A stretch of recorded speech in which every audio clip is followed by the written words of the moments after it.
welcome to Camp Re-Education, where every week we take our favorite stories from the web and force our guests to take a stance. I am your host, Ian Rowe, and joining me as always is our inspiration for the Philadelphia Flyers gritty monster, Shaye Langford.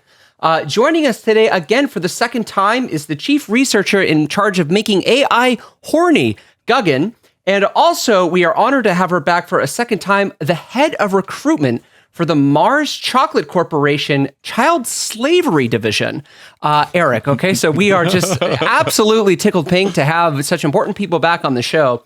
And I've got to ask everyone here on the call, the comparison of the embargoes on Russia's economy during the war to canceling Russia. How do we feel about this comparison? Is it great or is it fucking stupid?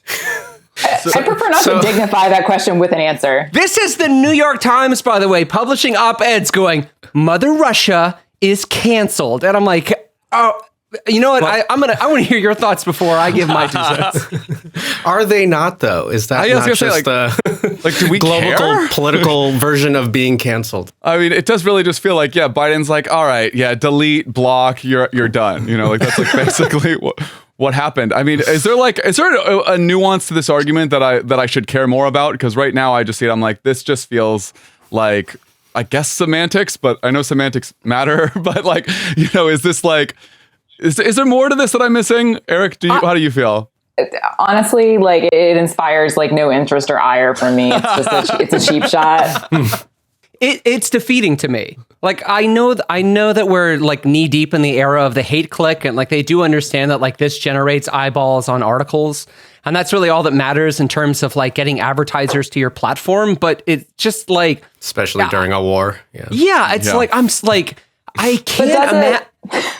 I know Hitler's like, you know, everyone's like, you know, that's the low hanging fruit. But like, I just can't imagine having seen articles like, that's right, Europe, Hitler is canceled. Like, it just, there's something about it that just like really rubs me the wrong way and like makes me feel sad as a whole. I mean, is Hitler not canceled?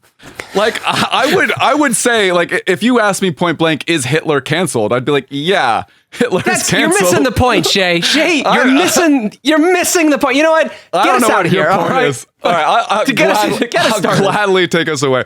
So, first topic of the day, as gas prices mushroom like the impending nuclear clouds over all of our world's cities, further adding to inflation by driving up costs for household goods and possibly forcing many Americans to cancel their summer road trip plans to motel parking lots across the country, people are starting to complain.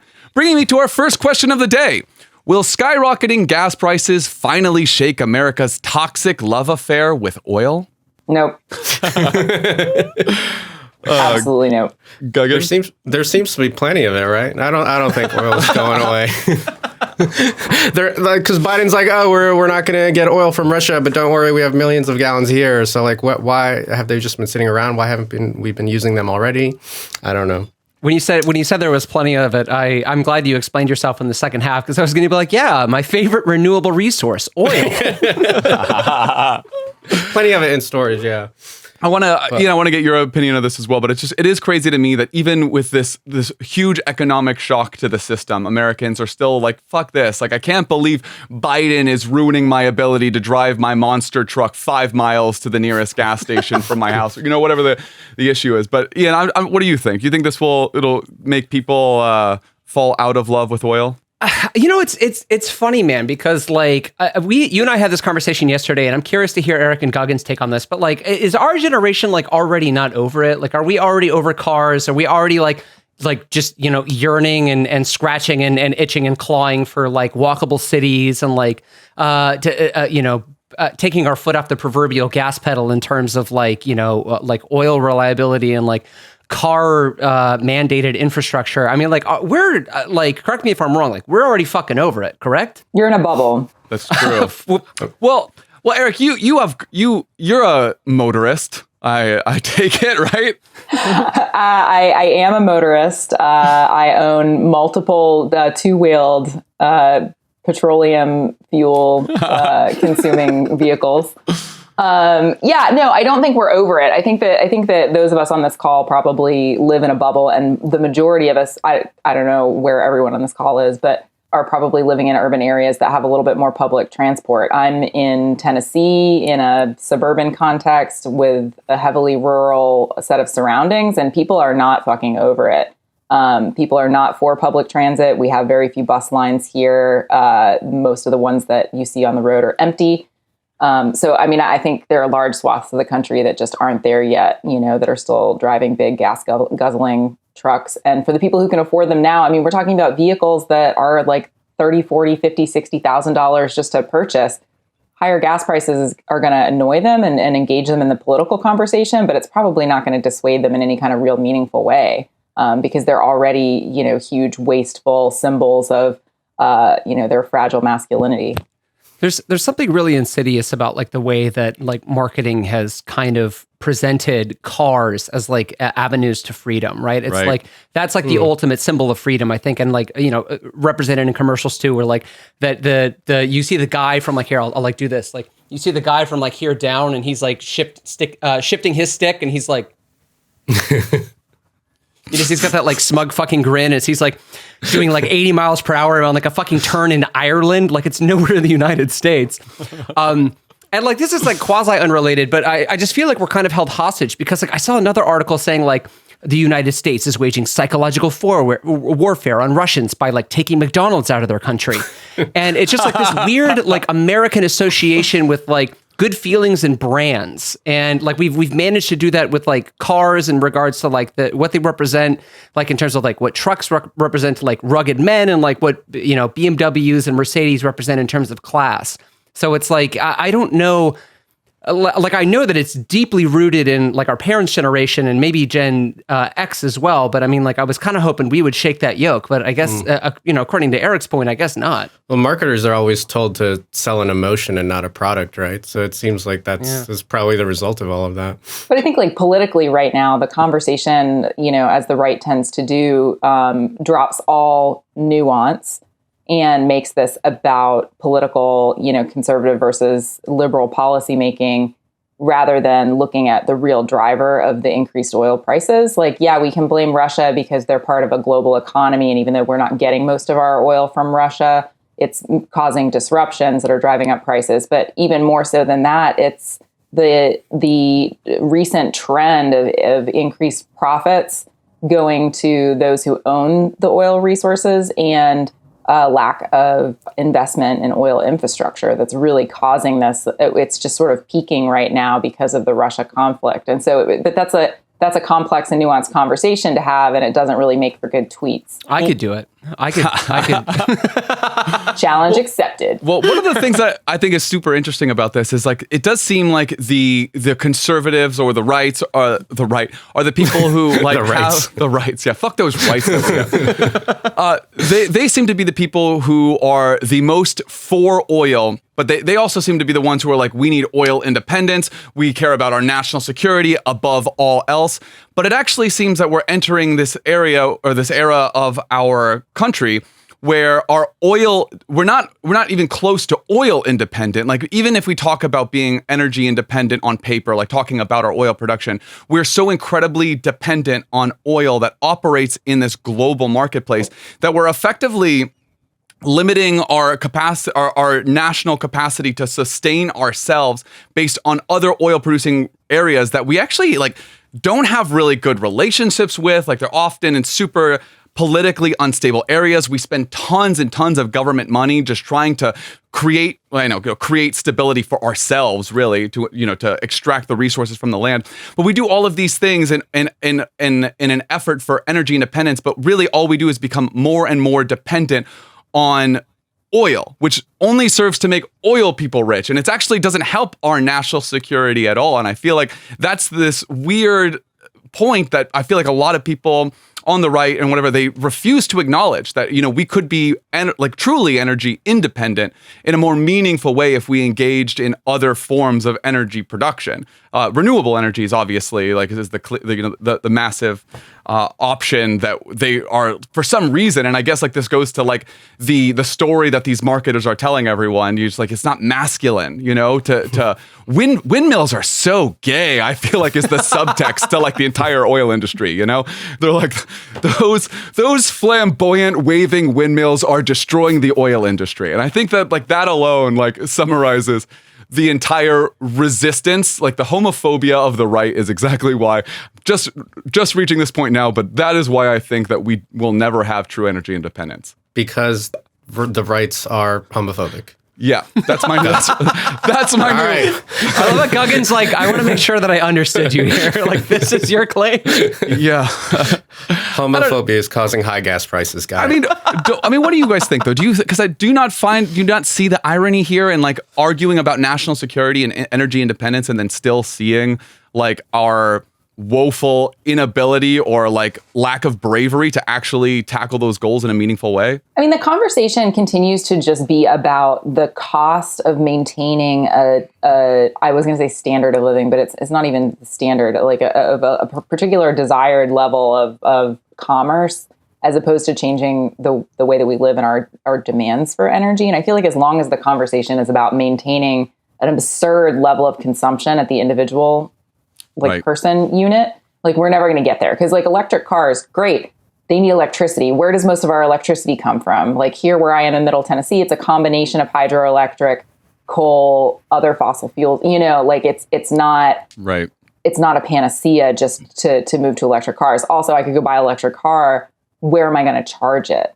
If you're not living in an urban center that actually has charging stations, and even if I were, 35 miles north of here in Nashville, there would not be sufficient charging stations accessible to be able to make a round trip to Nashville with most electric cars on the road today. So we don't have the grid infrastructure in place yet, and we haven't gotten off of other forms of fossil fuels for our general, energy consumption purposes outside of petrol. So what would it take to shake Americans into wanting to have that kind of infrastructure that would allow for true independence in this way? Like for all of the fanfare about being independent, we are really determined to making ourselves dependent on oil companies. So like, what do you think? And now feels like the moment where we're like, all right, this fucking sucks. Like we are paying so much, like it's affecting working class people the most, obviously. And it's like, when will like enough people be like, fuck it, like do something and, get the right to do it where they can see through their own fucking dogma because it's affecting their bank account enough? Like, is this not enough? I think we're hopeless narcissists and that there will never be enough. I don't think until we're driven to extinction. I mean, honestly, like I feel pretty jaded in this space. Like either policymakers just need to stack up and do it. And say we need to invest in public transportation infrastructure, and if it's available and accessible, then we can get buy-in from people. But I think getting people bought into a long-term transportation plan is hard to do when there aren't good examples in their backyard of what that looks like. The average American has never experienced functional public transit. Yes. So it's really hard to get the average American to imagine or be on board with that because most people haven't been to countries or even cities in the U.S. that do that well. Right. And I mean, to Shay, to your point as well, I mean, like if you think about it from like the perspective of the culture war, I mean, like the moment to do that would have been in the infrastructure bill, right? Like the $1 trillion infrastructure bill, right? Which was basically mostly dedicated to like reinforcing the existing structure. Like, I mean, like fixing roads, fixing bridges and things like that to basically like uphold the status quo of like an oil dependent United States of America. So it's like, like to Eric's point, like I wonder if that moment passed, right? Like we're going to dump, and then and that's going to be like the talking point from, I don't know, maybe either party is like, well, I mean, guys, like we can't just not become like a car dedicated country. Like we can't undo all of the effort that we've put into making our infrastructure reliant on cars because we just spent $1 trillion fixing it. So it's like, I mean, part of me thinks that we just like, finish digging our own grave by like, making that be the focus of that bill. Well, and to Shay's, point about all of this really like boiling down to Republican homophobia, for those of us who spent, a good portion of our lives in Florida, the, sort of cyclic joke proposal of a high-speed rail, from North to South Florida just got trotted out every couple of years along with the election cycle. And it just became this like totally unreal, ridiculous proposition from the left, like a bid to get additional votes,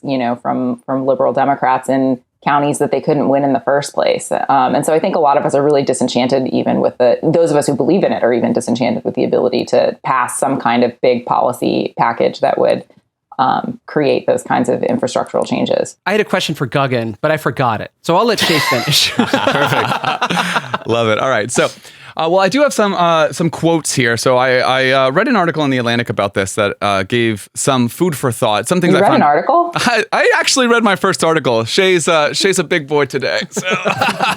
All right. So the article says loosely, I paraphrased and editorialized quite a bit in here. So don't sue me, Atlantic. Since Congress lifted the ban on oil exports in 2015, all American drilled oil and some of our natural gas have been priced on the international market. Global market forces, not our abundance of domestic fossil fuels, set the price of oil and gasoline in the United States. This has exposed every fracking company to the volatility of the global oil market. Twice over the past decades, oil prices surged enough that frackers responded by drilling more wells and putting more oil on the global market. Each time, they drilled so much oil that prices crashed again, ruining their investment and driving a wave of consolidation by the industry. By far, the worst of these bust cycles happened during the pandemic.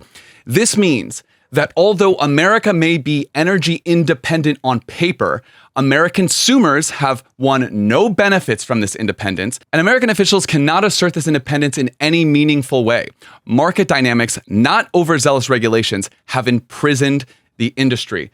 I think this is the thing that conservatives refuse to acknowledge. And this is all in the benefit of oil companies. We are slaves to oil completely by design, by the conservatives who refuse to acknowledge any ability to truly think about energy independence in a meaningful way, and also at the risk of our own national security. Again, so every time I bring this up, like I feel like national security is the number one talking point of conservatives most of the time, and this more than anything cripples us. Like we're literally crippled. Like to Eric, your point, like the fact that people have never seen effective public transportation is like devastating to me as someone who I literally don't have a car. Like I only walk or use public transportation. That's like how I live. So, but I don't know. I find all of this. Does this not like I feel enraged by this truly. Like this is one of the few moments where I like start looking deeper and deeper into this, and like the outrage I have a little bit just like blossoms into this little tiny fireball that I nurture day in and day out. I don't know, like feeding little paper scraps, I assume.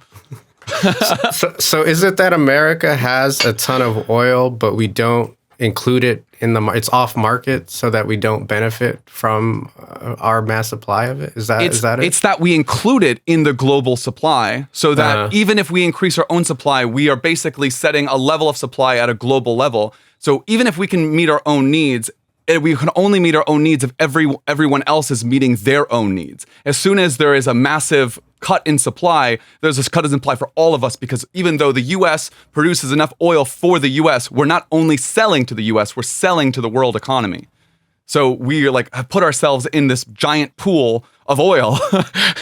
and as the level goes down, we're all going down, with it. And so, which I guess I would like if I were in a pool of oil. But well, I've got a question to post, I guess, the group, but I want to hear from Guggen because he's remained like largely silent with the That's exception of that I really question. don't have any meaningful things to say here. I'm going to give you something to say, my man. And I'm glad you asked that question because I was like, I'm not following you, but when you clarified, I was like, oh, thank you, Guggen, for asking that question. That helped. But like, does anybody? I mean.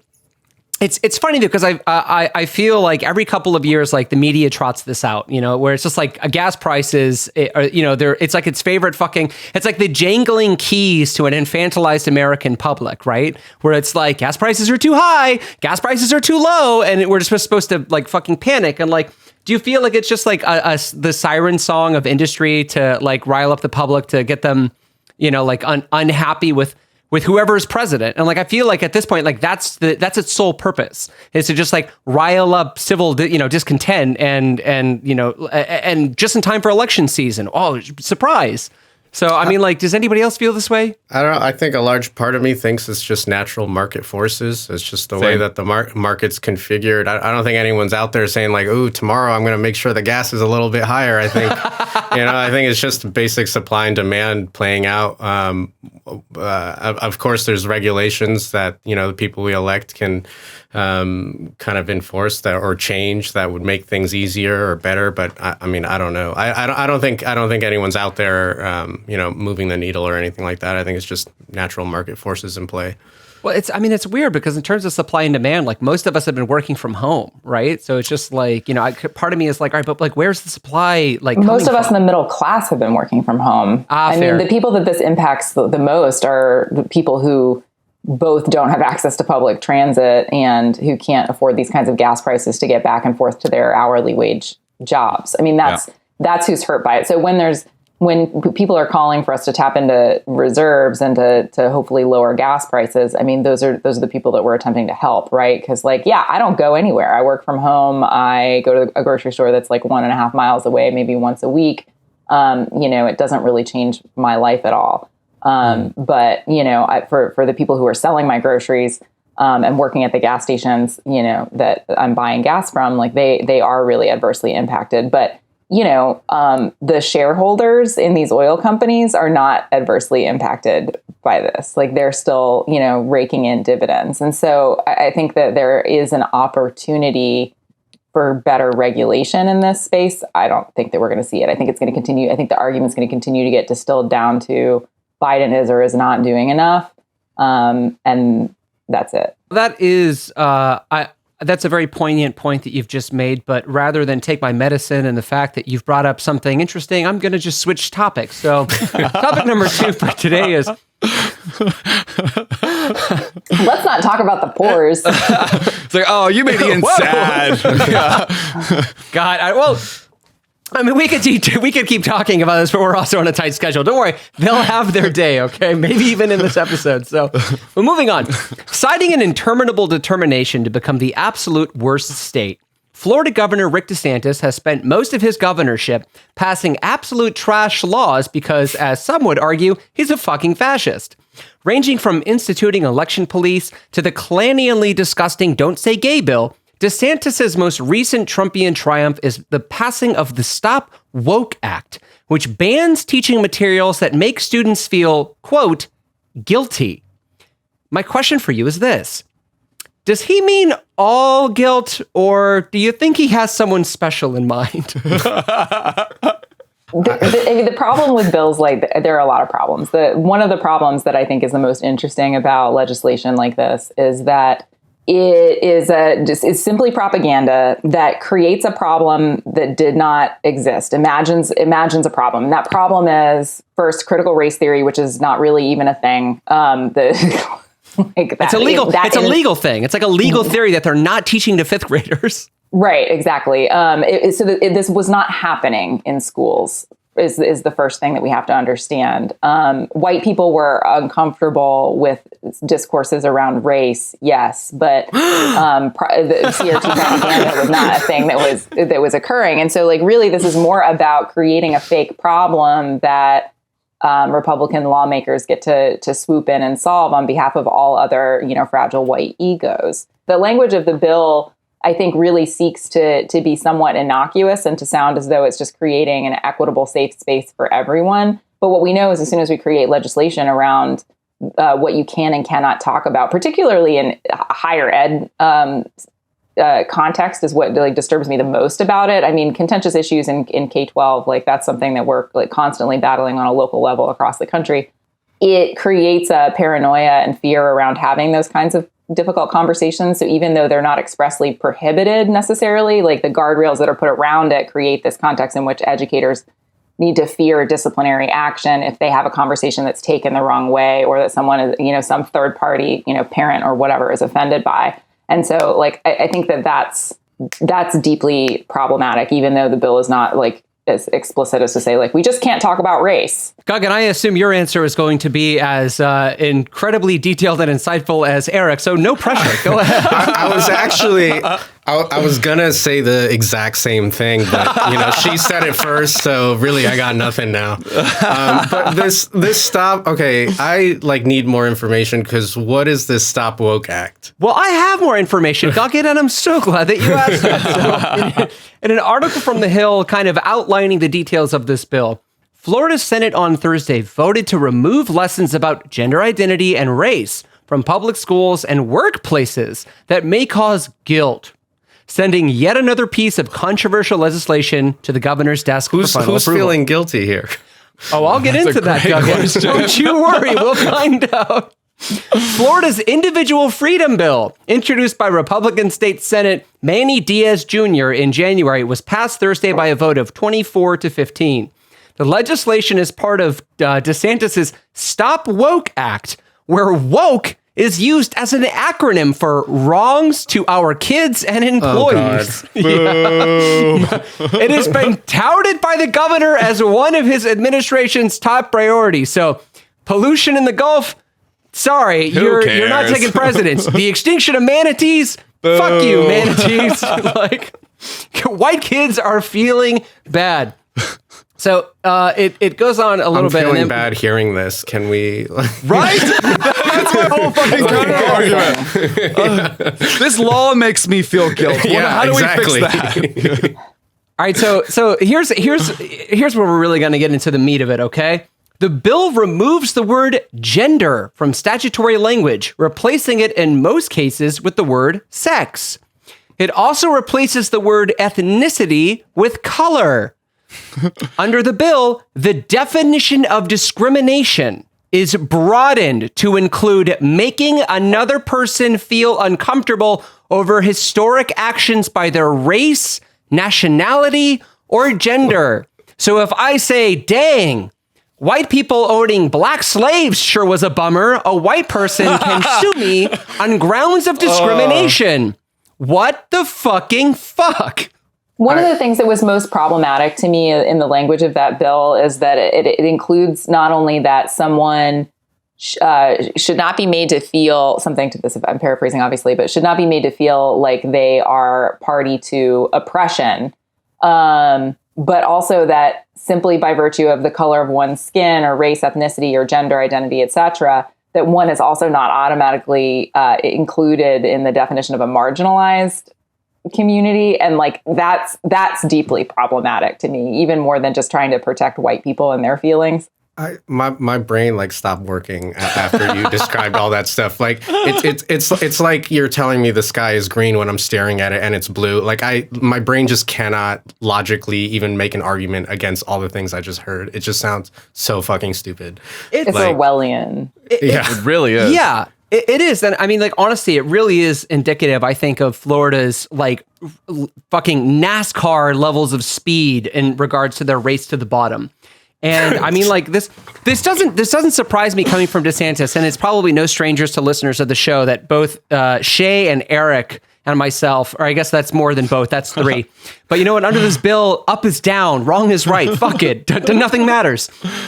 Like, we're from Florida. And I mean, like, even in like my last years in the state with Rick Scott as governor, like, I mean, like, there were, you know, hints of this becoming right the state's reality. Like, even when, you know, like, wasn't Charlie Crist like a Democrat, and then he was ousted for a scandal, and then he ran as an independent, and, you know, he was just like, we're stronger together. And then Rick Scott creamed him, and Rick Scott was like, fuck it. Like, this was like post-recession, and like so many Americans or Floridians were out of work because it was a tourism state. And like no one was fucking coming. And like this guy just bulldozed in going, everyone will have a job under my fucking, you know, leadership. And then he just like bulldozed through the state and made it, you know, generally worse for everybody there. I think that that's an accurate historical account. I would also just say that like Florida isn't alone in this. Tennessee passed similar legislation earlier this year related to critical race theory being taught in schools. I mean, this is happening across the country. I think it's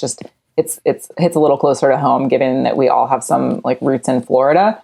But it's not uncommon. This kind of legislation had been proposed in this legislative session across the country. Yeah, like this is part of the larger, you know, conservative apparatus. Yeah, I mean, it's ironic too, as well, that at the same time the state is like banning books and prohibiting people from learning about slavery and the Holocaust and, you know, like American imperialism. They're like instituting the same sort of practices that you could recognize in these books, like instituting election police and making it illegal to talk about certain subjects in schools and investigating university professors. So I mean, like the way that it coincides, like, with the same subjects that they're banning people from learning about as they institute these same policies. Like one can't help but notice the irony. I don't know, man. Just like fuck Florida, dude. It's like, Florida Man used to be cool, right? Like it was like a cool, dumb, funny thing. Like you'd laugh at Florida, Florida, like rides, meth alligator, dude, Taco Bell, whatever. You just like hear all these like word soup. Man on LSD drinks contents of vacuum cleaner. Yeah, exactly. It's like, word soup of Florida stuff. And then you're like, oh, that's hilarious. And now it's like the fascist butthole of America. And it's like, it's not as cool. It's not as dumb cool as it was. It's not cool at all. Yeah, it's just it's devastating. Well, it comes at a really bad time in terms of thinking about education policy across the country. Like we're facing serious teacher shortages. I don't think anyone out there would argue that teachers are getting paid enough. Because of COVID, we have people leaving the profession in droves. And now we have created a climate that makes educators, who we are supposed to be attempting to elevate the profession of, right, in fear about having basic conversations in their classrooms that they've been having, all along. Like they have students of different colors, different gender identities, with families of, various different demographics. And so, we're both on one hand, the same Republican lawmakers are trying to get rid of all of the standards around, teacher professionalization across the country, while also putting in these really draconian barriers to them being able to do their jobs. And so they're also undermining a lot of their own policy efforts. Yeah. So, I mean, like getting back to the article, like I'm sorry, it does get worse before it never gets better. It just keeps getting worse. This has implication for private businesses too, and companies asking employees to undergo implicit bias or sexual harassment training could face a liability, as uncomfortable workers may sue because they feel they have been discriminated against. So I feel like it's kind of towing the line of legalizing sexual harassment in the workplace, where it's like, I have the right to call you sugar tits. And if you say you need to go undergo sexual harassment training, I'm like, now, like, you know what? Now I'm feeling a little bit harassed, sugar tits. So it's just like, it seems fucking God. Yeah. Yeah. The inclusion of workplace, like the fact that this isn't just a bill focused on P-12 education, is the thing that was shocking to me, because I knew back in December that there were movements being made in Florida in this direction. And to see that bill was amended 30 times, by the way, before it got passed. Wow. Yeah. Jesus. Are you saying it could have been worse, or like, did it start bad and just...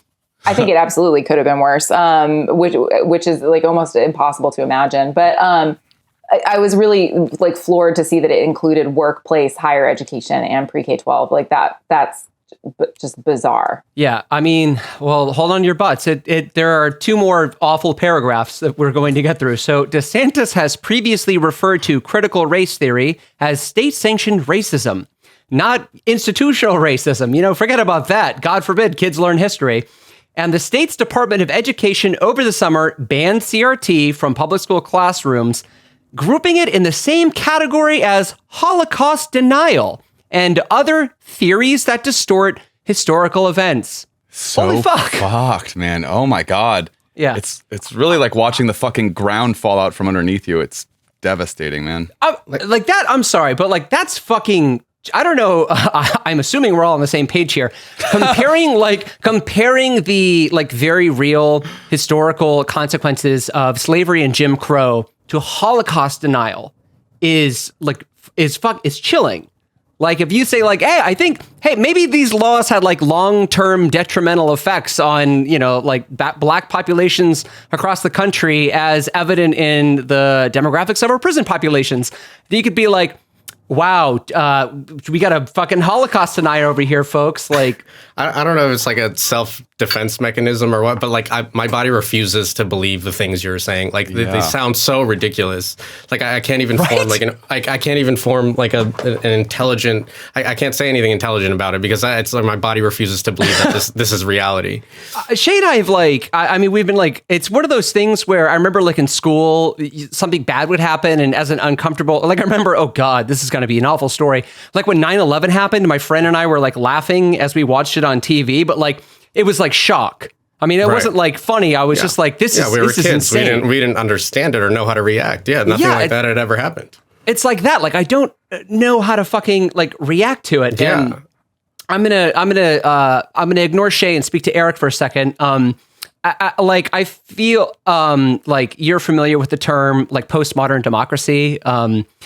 There's this like kind of idea that once you get to this like point in like late stage capitalism, like there is like, and left and right, like politicians are essentially beholden to corporate donors. Like there's nothing left but the culture war. And I mean, like, granted, I'm not going to say that like the left is as bad as the rights. Like the rights, I think is far worse. Like no one on the left is like fucking discussing, or I mean, I don't know, but like there's less talk on the left of like making trans kids' lives illegal than there is on the right. But like, I mean, for like DeSantis, I don't know, like you need the culture war. And like for Democrats, it's like, you know, why aren't there more female generals or female CEOs? Or like, how come there's no like, there's not enough women CIA operatives with like attention deficit disorder? And like for the right, it's like all of the consequences of modernity, like, you know, everything that's essentially the accumulation of capital and power and like less and less democracy in the country becomes the fault of the fact that like gay people exist and like black people are having a hard time. So I think it's just like more a testament to like, you know, when material politics are off the table, like the culture war is all you have. And I feel like we're reaching like I don't know, like a point of no return, or like something I necessarily wasn't expecting seeing, but fucking should have, honestly. Something that I know that Shaye has probably heard me say before, and Ian, maybe you have too, is that like when you're having an argument with someone close to you and you're not sure why you're arguing about whatever it is you're arguing about, it's because you're arguing about the wrong thing. And I feel like that's true here too. We've moved to a point where if we were to really have an argument about the fundamental differences between our lawmakers on one side of the aisle and the other, we would have to talk about greed and capitalism, and nobody wants to do that. So instead, we're talking about who likes to have sex with who and how that's wrong, and, you know, and engaging in the culture wars like more broadly. And I think that is simply a distraction to hide from the fact that there is no Republican ideology. There is only greed. All right, well, another amazing point that Eric made that I also cannot reply to. So I will just move us quickly past here to save myself the face. Just for the record, I was also going to say the exact same thing there too. So. My man. Yeah. Give me a shot, Eric. Like. All right. So clearly on an energy kick today, another story here about energy. As energy companies look for new and exciting ways to fuck our planet raw, a recent startup has raised $63 million to really drill Mama Earth dirty and penetrate deep down to a record-shattering 12 miles with the intention to harness boundless geothermal energy. So my question to you, is this the solution to our oil-fueled climate crisis, or is this just a geothermal Jurassic Park in the making? Pretty sure there's a movie about this and what happens. There's a few movies about this. And I don't think any of them ended like well. What do you think, Eric? I think this is one of those topics where, going back to the oil conversation, it diverts a little bit from talking about that we can't maintain our current level of energy consumption, and puts all of our eggs in one basket for some alternative energy source to save us. There are a lot of downsides. I just don't know that we have enough information really about like doing this at the kind of scale that would be necessary to be beneficial. Because like just like fracking, it causes earthquakes. Like there are serious geological disruptions that come along with it, and there are some other externalities, I guess, just in the operation of the power plants, the geothermal power plants that are needed. So, I mean, yeah, probably like overall it's cleaner and it would be a good opportunity to diversify our energy resources. But I think that we need to do a lot more research about the externalities. And then also, like, I have the question of where are we going to put these? And is it going to be the same sort of historical kind of disadvantagings of people, whether they be indigenous people or rural people, et cetera? Like, where are we going to pop these power plants? Yeah, they never dig the 12-mile deep hole in the earth next to like Trump Tower, right? Yeah. It's always like the most poor, like least enfranchised communities that like they wake up one day and there's just like there's an 8-mile hole in front of their house, and they're like, what the goddamn fuck? And like Shaye and I kind of made a joke about this as well. I guess Eric didn't take the bait, but when we first read the article, it just said company has decided to dig hole, and I was like, okay. What company? And my guess was like some fucking defense contract company. But Can I ask a question? Yes. What are they digging for down there? Like, is there like a pocket of Energizer batteries that like someone stored deep within the earth? Like, what are they going for here? They are literally just digging for hot. They're like, I'm pretty sure there's a bunch of hot down there. Let's get the hot. Take that. Got it. Yeah, we could take the hot and do the science to it, and then the science becomes electricity. Yeah. What I was going to say is, and like what Shay and I were joking about earlier was like, I feel like if I don't know, like if this was, and maybe I'm being naive, but I feel like I would be almost a little bit more comfortable if this was like government sanctioned, and they're like, all right, like, people power, we're going to try to find alternative forms of energy. And it's going to be like shared with the masses. But really, it's like private company has decided to form another, like not content with just having oil. Private company wants more consolidated power. Yeah, so it is really fascinating. And I mean, this is absolutely not a government organization that's talking about it. So this company is spawned out of MIT. Its name, Ian doesn't want me to say the name. No, in the beginning, but now say the name. We're prepare a listener for a beep, but for the audience here, the name is. They're an MIT startup, whatever. They have like funding and backing from a lot of different organizations. And so to read a little bit from who? Good question. But to read a little bit from there's several articles about this, and here's some quote from one of them. After many years of failure to launch, new companies and technologies have brought geothermal out of its doldrums to the point that it may finally be ready to scale up and become a major player in clean energy. In fact, if its more enthusiastic backers are correct, geothermal may hold the key to making 100% clean electricity available to everyone in the world. And as a bonus, it's an opportunity for the struggling oil and gas industry to put its capital and skills to work on something that won't degrade the planet. Nothing is 100% clean, so that's already deeply problematic. Yeah, and like also like oil and gas companies are looking like, oh, those poor guys are struggling. They need another alternative. Like, I knew you would have feelings about this, Ian, and you're right. I mean, anytime the goil and ass, fuck, goil and ass. Baby. Anytime the goil and ass companies get excited about something, I shudder a little bit. And so actually, Vic Rao, the former chief technology officer at none other than Halliburton, recently told the geothermal blog Heatbeat that geothermal is no longer a niche play. It's scalable, potentially in a highly material way. Scalability gets the attention of the oil industries. But I know it's sketchy,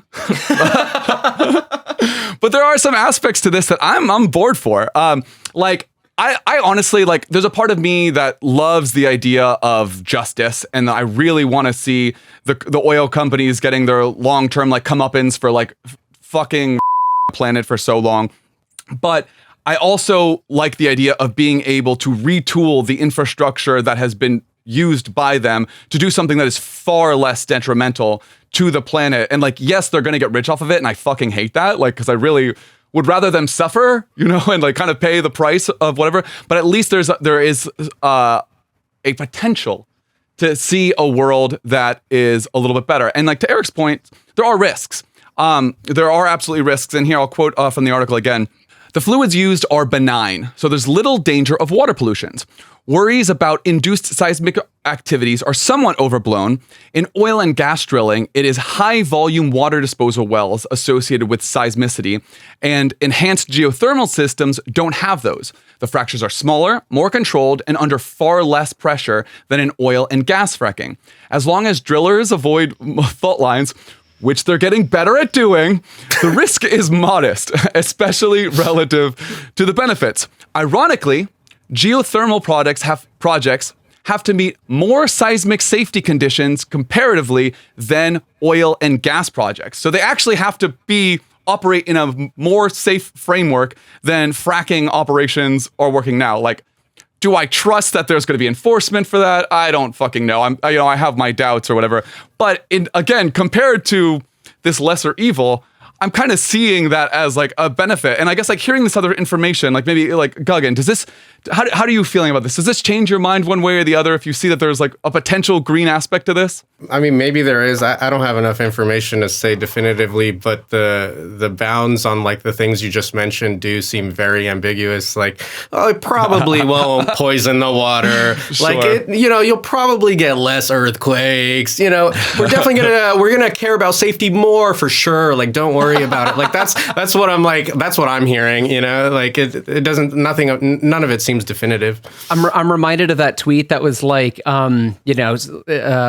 scientists these days, or like companies will read a book called like Never Make the Doomsday Device from Planet X, and then be like, wow, we made the Doomsday Device from the book Never Make the Doomsday Device from Planet X. Like, it's just like, I've seen this movie, it never ends okay. Like, it just seems like such a cautionary tale. And again, like, I don't trust the oil and gas companies to find another way to exploit us, like, as far as I can throw them. Like, I'm just, again, like, maybe if it was like a people-owned project and like, it was like very transparent and we could know everything that's going on, I might be like, oh, fuck yeah, like alternative energy. But the fact that our government is probably paying them to do this, just like, I don't trust it. I'm like, I like the idea of it, but fuck the big hole. Fuck the big hole. That sounds weird. Yeah.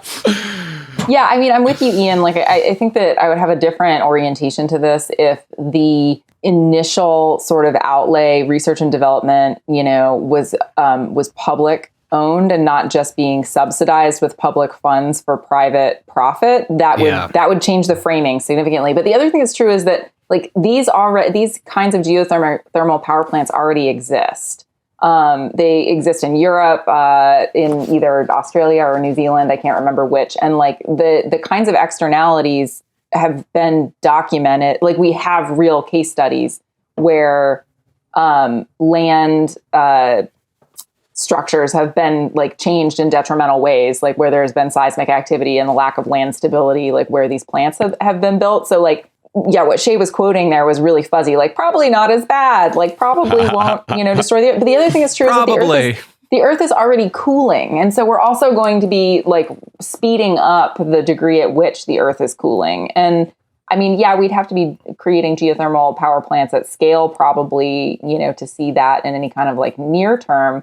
But none of the articles that like I've come across just widely on the internet really get into any of the math involved in determining what the impact would be. Because I feel like that's probably not as like rosy of an outlook as the investors' outlook.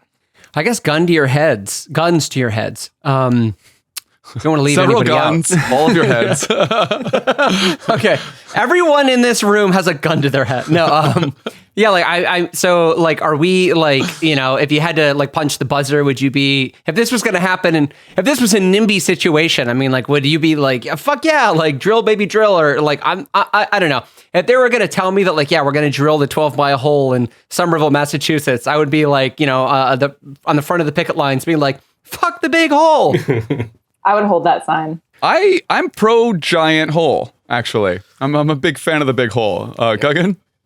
I don't have enough information to definitively say, but gun to my head, there's a gun to your head, Guggen. There's no time for this. I'd say do it. I think, I mean, as a big fan of technology, and I'm generally optimistic, so I think people will figure out the right way to do things. It does seem a little weird that we're kind of sucking the heat out of our Earth's core. I mean, you don't get something from nothing, right? So that heat is not coming back, but I don't know. Yeah, go for it. Well, all right. Fuck the big hole. Let me give you one more piece of information, then we can leave this section behind. So, geothermal power, if it can be made reliably and economically work in hotter, drier, and deeper rock, is a permanent complement to wind and solar. It's renewable and inexhaustible. It can run as baseload power around the clock, including night, or load follow to complement renewables fluctuations, since wind and solar energy typically only work during the day. How is it inexhaustible? It's inexhaustible because the heat from the earth apparently never goes away. Well, that's against basic physics, I think. Right now, it's going away right now. Yeah, it's going away. But my understanding is it would take, from the articles I've read, There's not a hill I'm going to die on. Billions of years is the time frame that they say would take for anything close for the ability for the Earth to cool on any level that's substantial. In fact, with just 0.1% of the Earth's the Earth's heat being harnessed, we could power all of civilization for, I'm pretty sure they said generations. So it's a very small amount of heat we're doing. And we're two whole generations. Technically 2 is plural. 2 at the least. Yeah, for 0.1%. But it's also... honestly, we're all going to be dead by then anyway, so it doesn't fucking matter. Drill the hole, I don't care. Like, we're going to need it when we're living in our underground cities after the atmosphere has disappeared. The hole is going to function as like a fallout shelter after the nuclear war. Like... All right. Well, I can see you guys aren't joining me in my giant, my big hole fallout shelter geothermal landscape paradise, but you guys can just rot on the surface. That's fine. All right. So pretty much doing it already, so no big difference. on the feel good story of the day, and that has more than one meaning. You'll see in a second. Willing to do anything to make their employees' lives better, other than pay them a living wage. Some companies are looking to help their employees give themselves a hand by introducing masturbation booths in the office. In these booths, employees can take breaks to blow off a little bit of the old proverbial steam. And keeping that in mind, my question for you is this. Should we treat masturbation like we treat other bodily functions in public and give them their own private, dedicated spaces? Well, first of all, there is one already. It's called the bathroom. And second of all, like, I refuse to believe that this is real. Like, there's no way this is real. There's some qualifiers that I think we're going to need. And one of the things that I'm going to need to know is what is the ratio of masturbation pod to employee, and how does that compare to the ratio when you woke up today, did you think that was a sentence you'd be saying? What is the ratio? It's not that far out of the realm of possibility. I want that on a t-shirt, but what is the ratio of employee to masturbation pod? I love the idea of like in the future we'll be able to ask that in an interview, like, so do you have any questions about the company? Yeah, just one. You've done a great job explaining all the benefits so far, but one question remains. Still lingers. All right. So to Guggen's point, I was also very skeptical of this, right? So I like jumped into Google and I checked out, and it popped up several different times. So the first 2 articles I found were in, I think, India Today and India Times. And then I also found basically the same article across a couple different publications, like Men's XP, which I don't know. Is that Men's Experience? I don't know. LAD Bible, Futurism.com. Oh, that's Lad Bible, bro. Whatever, dude. Get with it. So anyway, so some of them have quoted the masturbation pod as being in Cyprus. Others have quoted them as being in New York City, which I highly doubt. So the validity of this is suspect, but I do think it raises an interesting question about like a broader conversation about sexual taboos. So listen, I'm going to read you guys some of these articles, and then maybe we can chat about them a bit. But for the one in New York City, citing a Time Out survey that revealed that 39% of New Yorkers take to masturbation in the workplace due to its magical stress alleviating properties, sex toy brand Hot Octopus, and that's Puss Puss, has created, God, I hate this, the Guy-Fi booth to help males relieve themselves of their stress in a more suitable environment, i.e., compared to the streets of New York. By the way, I don't like imagine that many people rushing out of their fucking offices at like Merrill Lynch to jerk off in alleys, but I could be mistaken. Thoughts so far? So this is the people we're servicing are the people who are masturbating on the street. We're like, oh no, they're having a hard time. We better help them out with these things. Technically, they're servicing themselves. Oh, but yeah, I think that's the goal. Is that this is the target demographic. I don't know. As someone who's masturbated a lot in a lot of workplace bathrooms, I agree with Guggen wholeheartedly. I feel like I think I mentioned this actually to Ian. Like creating a safe, hygienic place where you can masturbate in private at the office takes away the entire spirit of masturbating in the office. You want it to be dirty. You want to get caught or get in trouble or fired or have to report to what would have previously been sexual lawsuit training until DeSantis' most recent bill. So I'm opposed, Ian. I don't want to get anyone here in trouble either, but judging by the cast of characters we've invited onto the show today, I'm willing to bet that there is more than one person here that has masturbated or sexed in a quasi-public place. And I mean, like, I don't know, like, frankly, personally, like, I don't know that I'm totally against this. All right, I've got pros and cons, and let's read a little more. I want to hear what Eric has. Eric's been too quiet on this. Yeah, suddenly, like, Madam Thesaurus has nothing to say. No, fuck you, Eric. What are your thoughts on this? Let them beat meat. I mean, I don't see any problem with creating safe, hygienic spaces for people to masturbate privately in public. Yeah, I don't know. I don't just want the Guy-Fi booth. I want the finger phone booth or whatever they would brand it for the ladies. Now, is the company like providing materials? Are there toys available? Is this just like a clean room? So according to I Fucking Love Science, that's where I get all my science news. And emphasis on fucking. Yeah. Some of these companies offer like VR headsets. What does this say? These pods, which look like large futuristic balls, are equipped with 4K screens, Oculus Quest VR headsets, tissues, and a comfortable chair to masturbate in. It will also not be BYOL, as lube will be provided by the employer. So it sounds well provisioned. I mean, just like personally, I love my colleagues, but there's not really anybody that I want to go like rub one out after. And in one of these examples, I think the Cypriot one, they have 200 employees sharing 4 pods. But I know. Here, wait, time out. I have thoughts on this. Okay, like how is going into a jerk off booth any different than sitting on the toilet seat of an employee that just like had chili the night before? I mean, in the images here, we're talking about a pod that has a bed, pillows, and this one's not. I'm sorry. Much more futuristic pod, not specifically for masturbation.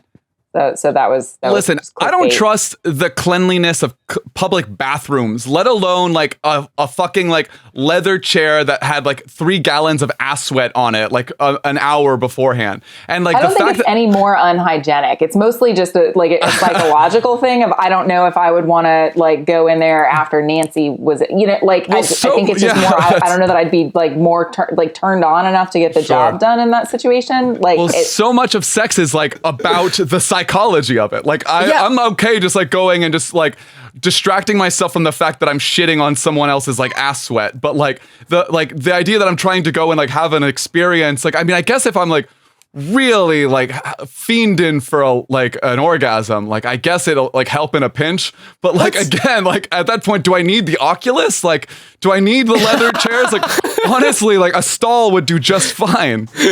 Well, I mean, like what's funny is I'm usually like the anti horny guy on the podcast. Like I'm usually like, sex is boring, who cares? But like I think there's something like socially, culturally positive about the idea of like, I think it acknowledges an aspect of our humanity that, like, just as we have to, urinate and defecate, like that we do have like these like primal urges. And I think that there's like something very progressive about like acknowledging that, work is stressful. It dominates most of our lives. And like, for the most part, when we, go into an office, we are expected to like check multiple aspects of our humanity at the door and exist as drones. And I do think that like there is something kind of exciting about like pushing these boundaries of like how much humanity are we willing to accept in a workplace. And I know for a lot of people, it's like, ooh, gross, like leave that out of here. But like there's so much stuff we already have to leave out. And I mean, like there's already so many like rules and restrictions in place with like coworkers. So like, I don't know, like, is anybody else with me that like maybe not necessarily in the booth, but like maybe like tabooifying masturbation in the office? To be fair though, these examples are coming from companies that are in the adult entertainment industry. So it's gotta start somewhere. Well, that's a pretty big, important detail. Yeah, and I think the other thing that's true is like most people's workplaces don't even have nursing rooms. So like we're definitely, or lactation rooms. So we're definitely not going to, which I guess is just another place you could masturbate. So I guess that we're not actually talking about moving, the average workplace into a space where people have masturbation pods. Like this is a baby steps. This is a fringe maybe we should environment in be. which they probably already,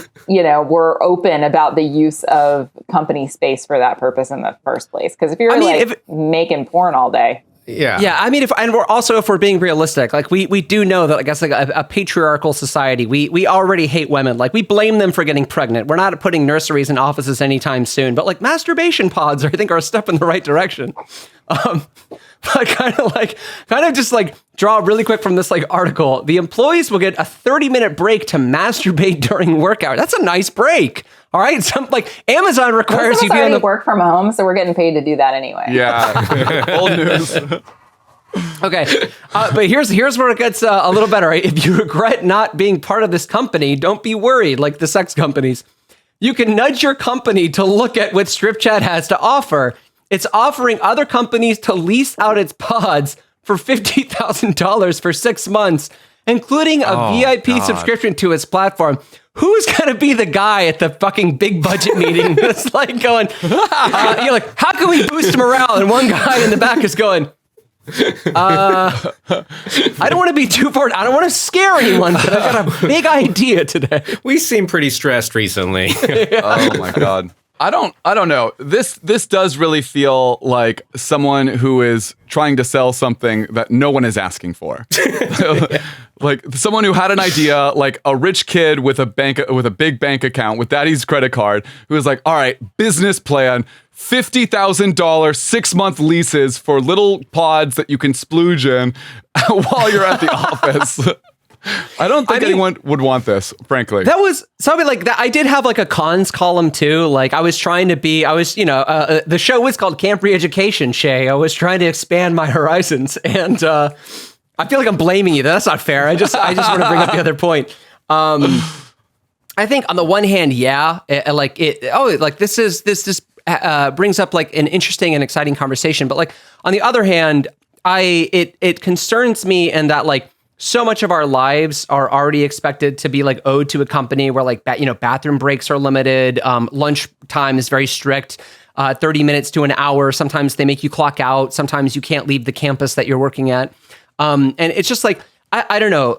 On the one hand, I could see it as being a step in the right direction, but then on the other hand, I could also see it being like a step in a worse direction where like, so much of our humanity is to be managed on company time, where it's just like, you've got to be here for 12 hours. Like we do understand that you're like a filthy, disgusting animal. So spend 30 minutes in the jack off pod and then get back to fucking work.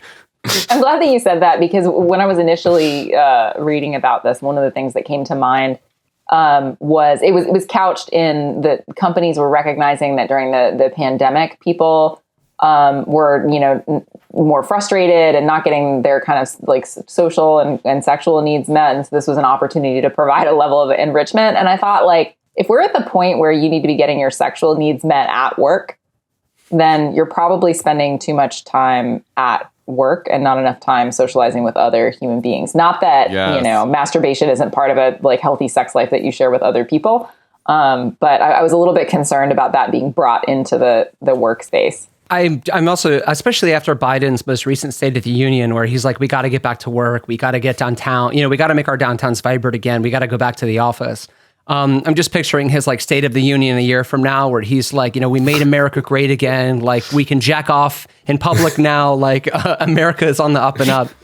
And on that note, I think we've reached our hour. So once again, thank you, Eric. Thank you, Guggen. Thank you, Shay. And thank you for tuning in to this week's episode of Camp Re-Education. See you later, folks.